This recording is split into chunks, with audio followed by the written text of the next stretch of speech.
Nigeria, the continent's largest economy, is now the first African country to adopt open banking regulations. The Central Bank of Nigeria issued operational guidelines for open banking in Nigeria just last week. Now, open banking refers to a financial services concept that allows third-party financial service providers to access banking data, typically through application programming interfaces with the explicit consent of the customers. Basically, operational guidelines are now outlining the procedures that will govern how banks and other financial institutions are permitted to access and manage customer data. The CBN has said that the guidelines were in the furtherance of its mandate to ensure stability in the country's financial system. What potential does this have for the banking and financial services industry? Joining me now is Uzoma Dozie, CEO and founder of Sparkle. Uzoma, welcome to Business Edge. Thank you so much for joining me. Thank you for having me. So let's look at what was going on just a little bit before these regulations came into place. But they follow, of course, a regulatory framework that has been in place for a few years now. But why does this seem like the logical next step in the evolution of banking and financial services in Nigeria? I think before now, until we start even rolling out, to open a bank account, you have to actually connect to a bank and they have to get all the information from you, and that's because they actually don't know you. If you want to borrow money, this is based on your activity with the banks, and so there's a tendency to stay with people whether or not you want to stay with them because they have all your data. Now with open banking, open banking completely redefines banking and now takes banking beyond the borders of what we know as banking. Why? Because one, to open a banking account now, because this is an API-driven strategy, which is the protocol, is a standard protocol that open banking insists on, which means that really I can open an account much easier than before by giving permission to a participating organization to pull all the data from an existing bank and open that account for me. I can tell an existing bank that has no data of my transaction capability to say, you know what, here's permission to look at all my transaction details so you can assess whether I am good for that credit. So automatically, if you think about it, it goes beyond banking because open banking is not just for financial institutions, but non-financial institutions that meet the requirements of these open banking guidelines. So it's a completely revolutionary next step, which is really, personally scares the hell out of me, but I'm really excited about it because if you're a truly customer-centric organization, we're now putting power back in the hands of the customer, and we're telling the providers of financial services, start improving on your customer experience and all. So it's a completely new ballgame.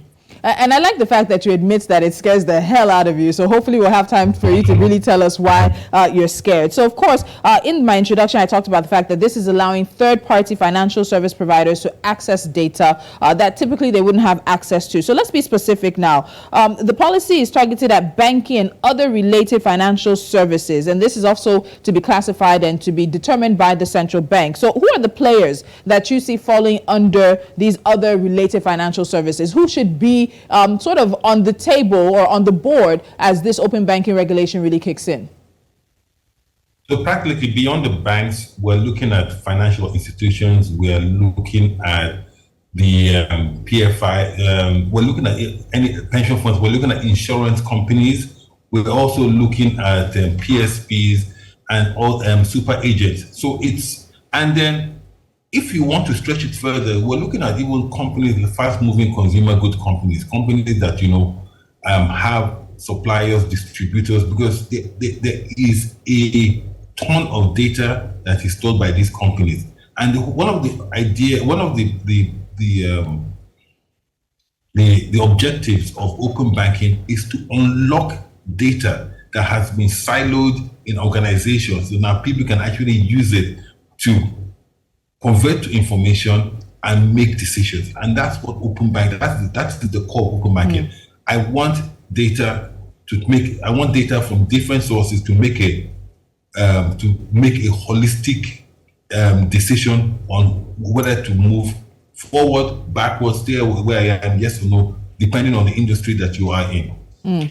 And something I find really interesting is about this explicit part. So, Uzoma, let's go to that. So, open banking involves the explicit consent of the customer. But if the regulations are just coming into place, people might be wondering, were third parties having access without customers' explicit consent before? So, let's talk about really what was in place before these guidelines came into place. So, data privacy, like in the financial sector, especially the area where we play licensed bank, there has always been guidelines on how we use customers' data. And because, banking is, central bank has a role to play in terms of financial systems of stability. And that, the core foundation there is trust. So you're trusting me with your money, you're trusting me with your information. So there's clear and strict guidelines. Take bank BVN, for example. When a customer wants to open an account in Sparkle, we ask the customer's permission and we tell them we're asking for this information so that we can know who you are and open an account and also safeguard you. And we use it for that. And then that is it. We cannot use that information, give that information to a third party or use it again for any other thing unless we go back to that customer and get that permission. And that is what data privacy and protecting the customer about. So it's open banking squarely puts more power back into the customer's hand, and central bank is now extending this to other players who are not in the financial sector and say, if you want to play in the open banking space, you now have to conform to the rules and guidelines that we've always had in place to protect customers' funds, to protect customers' data, and to protect customers' privacy in line with the existing regulations. So it is it will extend into the economy at large and will be better for economic development. So what you're saying is that me and other Nigerian customers in the banking and financial services sector really should rest at ease, because the issues around data privacy and cybersecurity, there are ongoing conversations in Nigeria. We've seen the issues around fraud, bank accounts being opened without people's permission, money moving. You're wondering, how does this data get into the wrong hands? But open banking guidelines, from what you're telling me, will help to eliminate, to a large part, the majority of this. And there's going to be more ease and more security for Nigerian banking customers. Am I correct? No, very, very correct. Actually, in fact, it's very, very clear about the minimum standards of security that any player wants to act to. If you want to partake, there's a minimum security standards, minimum data privacy standards, minimum KYC, anti-money laundering laws. And so, because you're only as strong, any ecosystem is as strong as their weakest link.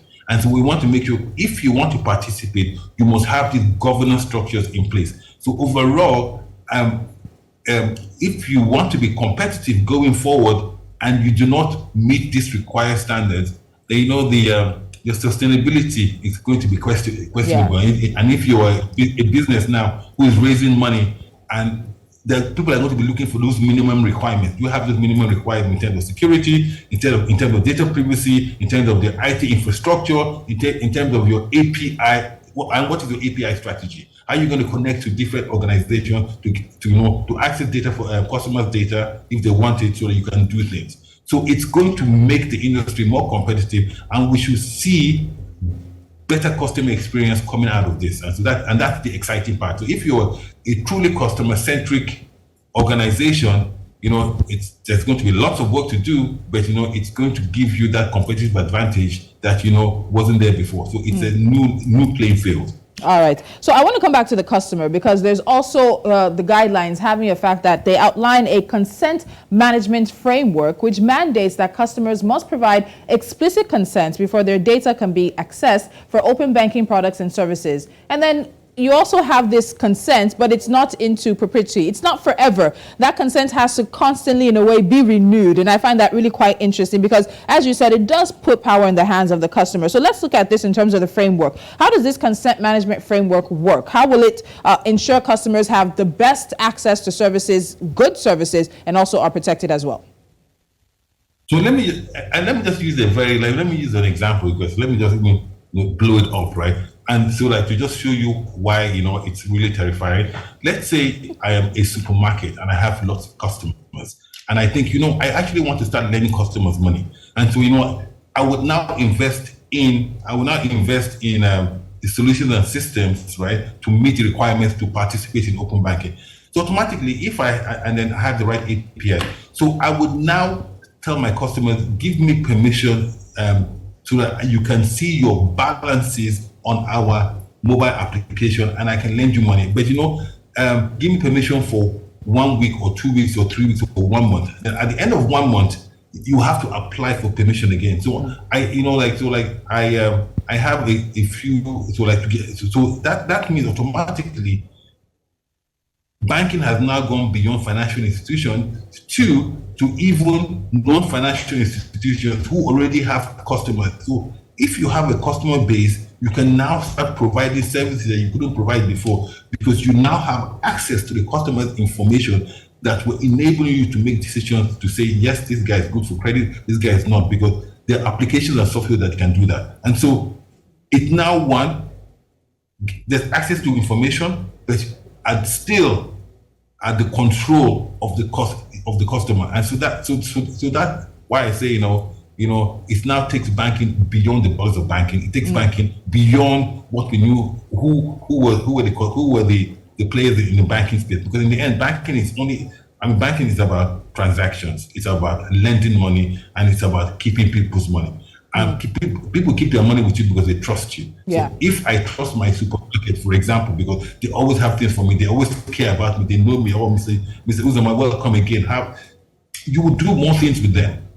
And so, and we have seen this in other clients as well. So and then if I know my customers, they come to my shop, when we start talking about financial inclusion and including people and documentation, it just changes the whole ball game. And okay, Uzoma, before you go to the financial inclusion part, because I want to share the data on that, but let me get to what I think is one of the areas that scares you. So a report by Allied Market Research said the market size of open banking is predicted to reach about $43 billion by 2026 at a growth rate of 24%. So we're seeing opportunities. Now, Nigeria is the first African country to institute these guidelines, also putting us ahead, and also meaning that there's open access for all those on the African continent who want to play in this space with us. But what really are the opportunities in open banking for the players in the sector, for the players in the banking and financial services sector, for players like you? So, one of the first things, it will reduce cost. So it's actually, you're going to see a change in the players in the market. So today, if somebody wants to open an account with me and I want to do KYC level 3, I would actually have to now get an agent or to go and actually make sure that he lives where he says he lives. But that information is already residing in 3 or 4 different banks. So all I have to do is just pull that information from that organization, and that is it. So that cost of even KYC has actually dropped. The cost of opening accounts, because the data already exists in a server, drops completely, because less paper. In fact, that whole paper-driven account opening, any bank that even does that today is going to have to start questioning why they're doing that, because even customers don't even want, the new generation of customers coming up don't actually want to do that. Then you think of, even for small businesses, which are the engine of growth in Nigeria, and I guess that is where the opportunity is. You think of all the solutions, when you think of all the business support service solutions that were very expensive for them to access. Now with API-driven strategy, it brings that down. Cash collection, invoicing, even the collateral registry management, all that could be done better with an open banking infrastructure. And that would unlock capital, and that would unlock opportunities for businesses, because even their cost of doing business drops, and that inclusion into the society increases. Okay, so one of the things I find in this also guidelines, that the CBN itself, which is issuing the guidelines, is also required to establish and manage an open banking registry that will serve as sort of an oversight, regulatory tool for participants who are in it. So how will this registry work? Because I know you've been involved with the Open Banking Nigeria group that was set up since 2017. So this has been a few years in the making, but how will the registry work? So the Central Bank of Nigeria is a referee, and the referee, and there are certain rules and guidelines. So, like the registry contains the players in open banking, and these players are broken into the API providers and the API consumers. Providers are those who provide information, and those who also, and consumers are those who actually are accessing that information. And organizations can be providers and consumers as well. Now, that's one bit. So those are the providers. Second, the registry also outlined the standards and conditions in which people will play, conditions from a consent management, data privacy, anti-money laundering, KYC, even and that whole consent management that we were talking about. So if you're not, so for you to say, okay, I want to participate in open banking, then you must be in the registry. To be in the registry, you must conform to the guidelines, the standards that are required for you to play in that space. And that's basically it in a nutshell. It just makes sure, that there's governance around it, and that it just there to protect that privacy, customer privacy, and ensure trust in the whole initiative. All right, so you're about to go into financial inclusion earlier, so let me bring you back to that. In the past few weeks, especially with this cashless policy that Nigeria has been on for the past decade or so, we've seen how the cashless infrastructure really seemed to buckle under the pressure that has come because of the Naira redesign policy. But besides that, we also saw that the CBN missed its 80% financial inclusion target in 2020, and that was around the pandemic, and many people missed a lot of targets. But the World Bank's 2021 Global Findex report shows that Nigeria's banked population increased by 15.6 percentage points to 45.3%. That's not half, which also implies that over 56 or around 56% of adult Nigerians are unbanked. How do you think open banking is going to change that? Okay, a simple example will be when I think of all those agents across super agents across the country, those telco agents who have access to devices that can connect to that open banking infrastructure. So it means now that because I can now onboard individuals who have, for example, because the whole idea of financial inclusion, first of all, who's the person that wants to be included in financial sector, and how can I onboard them? Now, there are probably more people that have PVCs, the voter registration cards, than there are that have BVN. And so now you might have a PVC, and so you can now use that information. We can now pull that information, because the more people that you have participating, especially, and it's important that actually government participate in open banking, because they're a treasure trove of data. And so if you have that, so it means that I can now onboard people, not just based on you have to have a bank BVN, you have to have a name. I can use any form of identity that's issued by government to say this person is a Nigerian or is working in Nigeria, or living in Nigeria. This is who he is, and he can be tagged, and we can now onboard him in a very cost-effective manner. No references, no where do you live type of questions that are expensive because there's no addresses. So it just completely changes the ball game. And the thing about it is that technology is a enabler. Now, what you can do with it, right, depends on the business case, it depends on the situation, depends on the problem. So the problems in Lagos will be different from the problems in Imo State. But one thing is for sure is that as long as that infrastructure is there and there's that know-how, the opportunities are boundless. All right, Uzoma, before I let you go, let's look at this. So while Nigeria is the first African country to implement open banking, it's been successfully done around the world. So open banking in the UK should have, or most likely will exceed, the 1 million customer mark. The country is also ranked first in EY's Open Banking Opportunity Index, which assessed the readiness of 10 different markets around the globe to foster a vigorous open banking environment. Then there's the EU, where open banking helped bring about increased competition and innovation into the financial services sector. And then you have Australia, which opted for a regulatory-driven approach, which has proven to be critical in getting customers comfortable with open banking. So we're the first. I know many other African countries will want to learn from the things we're doing. But in order for us to guarantee success with this, what are the top 3 things you think, whether it's the CBN or the interested parties such as yourself, must do to ensure success of open banking in the country? Well, definitely, I think central bank must be, a very strict regulator, reward and punish. That's very, very key, because one, trust is very, very important. And you're now asking the consumer, who is very, very key in this process, to give permissions to people that they don't even know. That, like, for example, Sparkle that had just started to say, give Sparkle my information. Two, I think education is very, very important. We cannot underestimate educating people, breaking it down, and on explaining what the opportunities are to different stakeholders in the system. And so, like, when we talk about education, the banking, players in the regulatory environment, the private sector, and the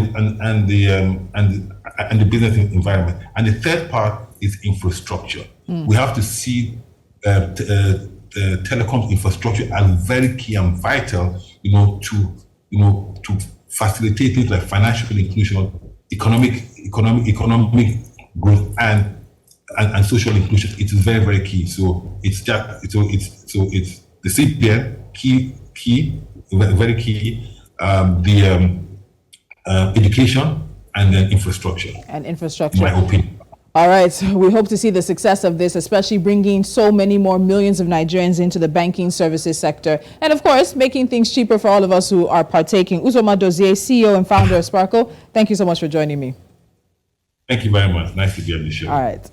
And while my guest says this is opportunities waiting for the banking and financial services sector, he also says it scares the hell out of him. And also, of course, there are expectations. 56% of adult Nigerians do not have a bank account. And in the past several weeks, we've seen the cashless policy infrastructure take several blows under the CBN's Naira redesign policy. So all of this being said, the CBN has announced the open banking regulations and guidelines, which are meant to take immediate effect. But hopefully, we'll see some changes and some improvements in the banking and financial services sector that will benefit Nigerians. The customer, at the end of the day, that is definitely king.